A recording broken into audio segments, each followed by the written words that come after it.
Hello, I'm Gosh. Welcome to our channel. Today I will explain you future indefinite tense. Before explanation tense, listen a very important notice. Please listen, then I back. Notice दे रहा हूँ कि अगर आप English के desire हैं तो ये चैनल आपके लिए है, अदरवाइज इसको स्किप करके जा सकते हैं। जो इंग्लिश में प्रॉब्लम है वो मेरे से जुड़े और मेरे से पढ़ें। अगर मस्ती मजाक के लिए आप यूट्यूब में आए हैं तो हमारे वीडियोस को स्किप करके जा सकते हैं। और अगर आप स्टूडेंट हैं, अगर पढ़ना चाहते हैं और आपको इंग्लिश बहुत बड़ी समस्या है तो हमसे ज़रूर जुड़े। एक बार हम पे विश्वास करके हमसे जुड़े, मैं आपको इंग्लिश में हीरो बना के दिखाऊंगा। ये मेरी चैलेंज और दावा है आपसे। अगर आपको विश्वास नहीं हो रहा है, मुझे प्रूफ देने की कोई ज़रूरत नहीं है। मेरा बोलता स्टूडेंट गवाह है, सबूत है। आप हमारे दूसरे वीडियो में भी जाकर देख सकते हैं कि हमारे पढ़ाए हुए बच्चे किस तरह इंग्लिश फ्लुएंटली बोलते हैं। Thank you. कुछ एग्जाम्पल्स हैं यहाँ पे, तो पहले कॉन्सेंट्रेट कर लेते हैं एग्जाम्पल में, फिर तब चलेंगे, तब देखेंगे कि आखिर एग्जाम्पल्स किस तरह के इस टेंस में आएंगे और कैसे बनाना होगा। तो पहले इसके रिव्यू कर लेते हैं एग्जाम्पल के, देन हम आगे चलेंगे और उसको समझेंगे।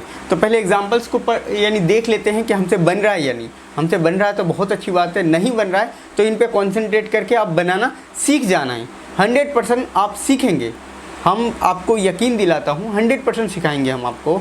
आप बहुत अच्छे जगह आ गए हैं, आपको कोई इंग्लिश में चिंता करने की ज़रूरत नहीं है। देखिए, अब हम पहले इसको पढ़ते हैं, आप भी साथ साथ पढ़िए। सायं कल बाजार जाएगा, ठीक है, जाएगा। वे लोग अंग्रेजी सीखेंगे। आप कल स्कूल जाओगे। नेक्स्ट, मैं कल अंग्रेजी में स्पीच दूंगा। नेक्स्ट, सर बिहार में भी अंग्रेजी पढ़ाएंगे। तो सारे में गे आ रहा है, तो इसका मतलब गे का मतलब हम कब बोलते हैं? जब अभी किया नहीं हमने काम। जैसे मैं घर जाऊंगा तो अभी तो गया नहीं हूँ, इसीलिए ये सारे किस में, कौन सी टेंस में है? फ्यूचर में। ये सारे किस में है? फ्यूचर में। तो सिंपली फ्यूचर में है, तो इसीलिए इसको सिंपल फ्यूचर या फ्यूचर इंडेफिनिट कहते हैं। इसमें अब समझ आ गई, तो इसको हम क्लैरिफाई कर लिया कि अभी काम स्टार्ट नहीं हुआ है, काम होने वाला है। तो काम जब होने वाला है, काम होने वाला होता है, तो हम उसको किस में बनाते हैं?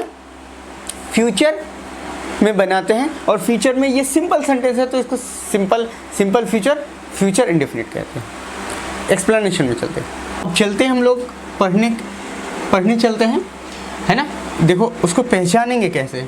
जिस हिंदी वाक्य क्रिया के अंत में गा, गे, गी इत्यादि लगे हो, ठीक है। एग्जाम्पल देख लेते हैं। मैं आप लोगों को अंग्रेजी पढ़ाऊंगा। मैं आप लोगों को अंग्रेजी पढ़ाऊंगा, ठीक है। तो हम इसको बनाते हैं according to structure. According to structure हम बनाएंगे। इसमें ढूंढेंगे सब्जेक्ट कौन सा है। तो सब्जेक्ट कौन सा है? मैं काम करने वाले को सब्जेक्ट कहते हैं, आई ऑलरेडी टोल्ड। तो इसके लिए आई के लिए, मैं के लिए आई होता है। उसके बाद यहाँ पे दो है, विल और सेल। तो इसमें से कौन सा आएगा? देखिए, याद रखने की चीज़ है, नोट पे लिख लो इसको, नोट पे लिख लो। आई और वी सब्जेक्ट के साथ, आई और वी सब्जेक्ट के साथ क्या होगा? शैल होगा, SHALL, शैल। और बाकी जितने भी सब्जेक्ट हैं सारे सब्जेक्ट के साथ विल लगता है। क्लियर? तो बनाते हैं। आई के साथ क्या लगेगा? शैल, आई शैल। उसके बाद वर्ब कौन सा है? पढ़ाना। पढ़ाने का वर्ब 1 पढ़ाने का क्या होता है? Teach. I shall teach you. उसके बाद वर्ब क्या है? ऑब्जेक्ट क्या है? आपको पढ़ाऊंगा। क्रिया का फल जिस पे पड़ता है वो ऑब्जेक्ट होता है। तो क्रिया का फल किस पे जा रहा है? हम जो पढ़ा रहे हैं, तो किसको फ़ायदा हो रही है? आपको। तो आई shall teach you English extension है इसमें। क्लियर? कोई दिक्कत? और बहुत बार लोग ये कहते हैं कि I will go to market, I will लगाते हैं, आई के साथ विल लगाता है ना। तो देखिए उसमें एक थोड़ा सा सेंस है, उसको समझ लीजिए। जब हम किसी सेंटेंस में दबाव डालते हैं तो हम सेल के जगह पे विल कर देंगे, विल के जगह पे सेल कर देंगे। क्लियर? क्या करेंगे? फॉर एग्जाम्पल इसी सेंटेंस को हम बनाते हैं, उस तरह का इसी सेंटेंस को हम बनाते हैं। मैं आप लोगों को अंग्रेजी अवश्य या ज़रूरी पढ़ाऊँगा, तो यही सेंटेंस कैसे बनाएंगे हम? इसके हेल्पिंग वर्ब को चेंज कर देंगे। आई के साथ क्या लगाएंगे? I will teach you English. Clear? इसी तरह वही चेंज हो जाता है, आई विल बोलते हैं। जब हम किसी सेंटेंस पे दबाव डालते हैं तो ये जो हेल्पिंग वर्ब है उसको चेंज कर देते हैं।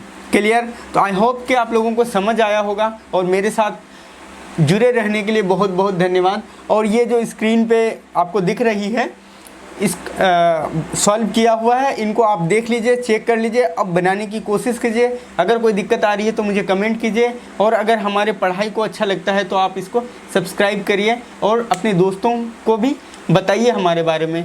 Thank you.